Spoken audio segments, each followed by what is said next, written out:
Hello humans and welcome to Wolfy's World, the Animal Fact channel. In this video we look at the largest dog breeds, their origins and behavior. Perfect if you are looking for a new companion, or if you love dogs and want to know more about them, then this is for you. Make yourself comfortable, friend, and let's begin. The English Mastiff is among the biggest dogs alive today, in both height and weight. Over the centuries, the English Mastiff was used as a fighting dog, a powerful guard dog, but also for wolf hunting, bear and bull baiting and dog fighting. When these were banned in 1835, the future of the breed looked uncertain, and by the end of the Second World War, there were only 14 left in the UK. Thankfully, enthusiasts re-established the breed, but they are still uncommon. Despite this fearsome past, however, the English Mastiff is a gentle and noble dog that is devoted and loving towards their family, often thinking of themselves as a lap dog. They are, however, indifferent or even suspicious of strangers. With an average height of 83 centimeters, the Irish Wolfhound is unmistakably a giant, being both tall and broad. Though their history goes back as early as the 1st century AD, the modern Irish Wolfhound's roots lie more recently in the 19th century, when Captain Graham revived the breed, using Scottish Deerhounds, Borzoi, Great Dane and Pyrenean mountain dogs. Once they reach adulthood, this massive and shaggy-coated breed is usually a truly gentle giant. However, as puppies and juveniles, they are boisterous, clumsy and frankly, enormous. Few people are unaware of the Saint Bernard, and if you say giant breed, this is the one many people will bring to mind most readily. With a breed average height of 80 centimeters and a weight range from 70 to 90 kilograms, they truly are a behemoth of a dog. The Saint part of their name comes from their origins in a Swiss monastery at Great St. Bernard's Pass, high in the mountains. The monastery was a hospice and refuge for travelers, and though initially the Saint Bernard was used as a protection dog, they soon became useful as companions and rescuers. The modern Saint Bernard still possesses the presence to ward off strangers harboring ill intentions, though once introduced to someone as a friend, they are affable and easygoing. Their main aim in life is to be a lapdog, no matter their size. Expect a dog that remains a lumbering, clumsy puppy well into their 3rd year. And while you have a choice in coat length, the drool is non-negotiable. Newfoundlands or Newfies are another of the better-known giant breeds, particularly famous for their love of water. This passion is usually first seen in puppies who try to get in their water bowls, or repeatedly tip the bowl up so they can wallow in the puddle. On average, the Newfoundland is 71 kilograms, and stands 78 centimeters at the shoulders, making them a truly massive dog. Their love of water should be no surprise. The Newfoundland originates from the island of Newfoundland, Canada, where they work as sled and cart dogs pulling heavy loads, and as water dogs, retrieving heavy nets from the water and even humans who fell overboard.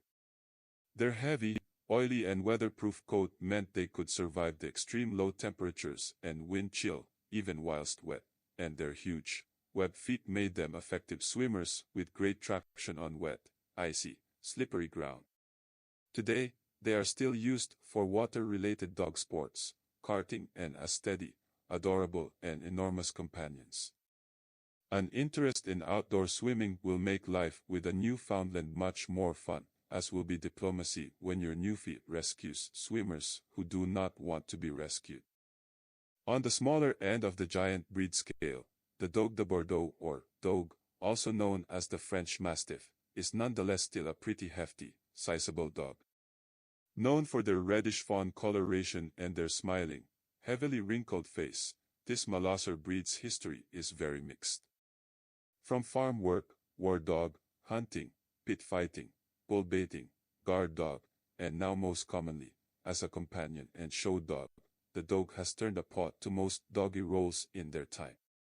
Dogue de Bordeaux have an average height of 63 centimeters, and average weight of 48 kg, still making them an impressively large dog, but a little easier to house than many.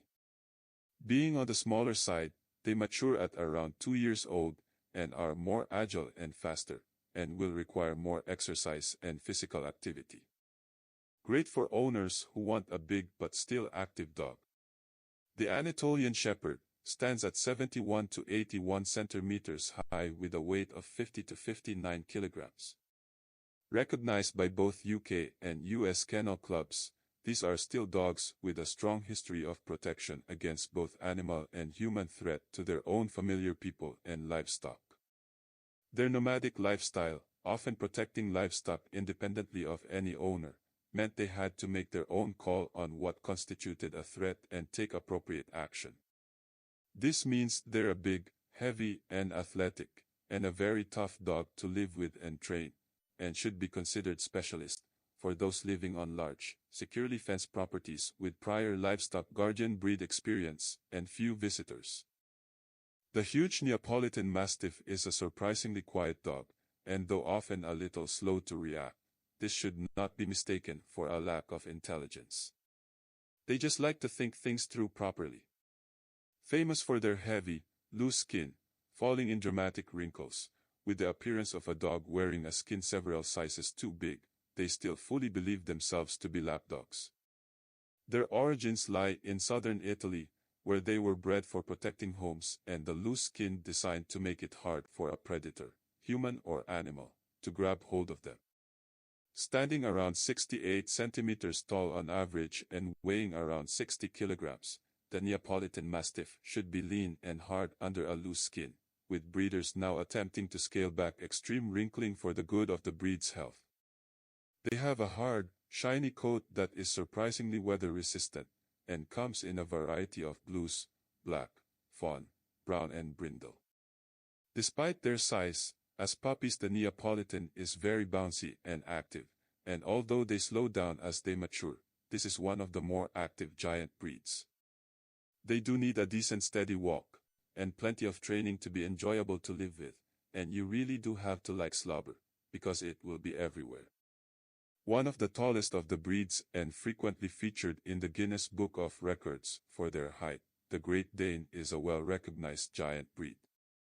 There is no upper height limit for Great Danes, but at around 18 months the minimum height for females is 71 centimeters, and for dogs 76 centimeters. On average they weigh around 50 kilograms, and this should be a lean, fit dog, not a soft, overweight dog, as those long bones have a lot of work to do.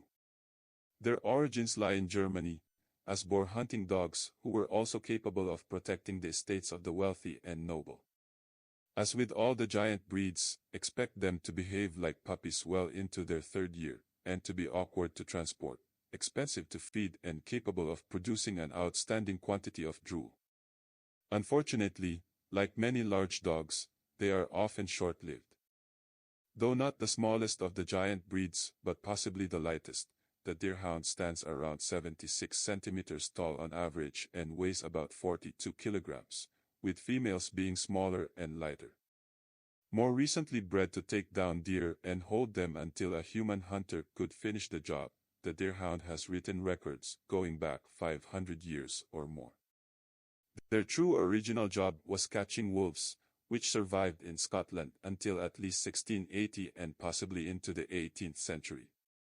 These days, with both deer coursing and wolf hunting becoming a thing of the past, the deerhound remains virtually unchanged from the dog they were centuries ago. Tall and lean, resembling an oversized greyhound with a dense shaggy, somewhat wiry coat, and an aristocratic look that can turn to a goofy grin of pure silliness in seconds. They love their family and trusted visitors, but are generally standoffish with strangers, but never aggressive. They do take time to mature and are large, clumsy puppies for some time. But the mature sensible deerhound is an excellent family companion. Large, loyal and loving. All these dogs are truly man's best friend. I hope this has been interesting and helpful for you. Please like and subscribe if you enjoyed the video, and be sure to check out the videos on screen now for more amazing animal facts. Until next time friends. Bye.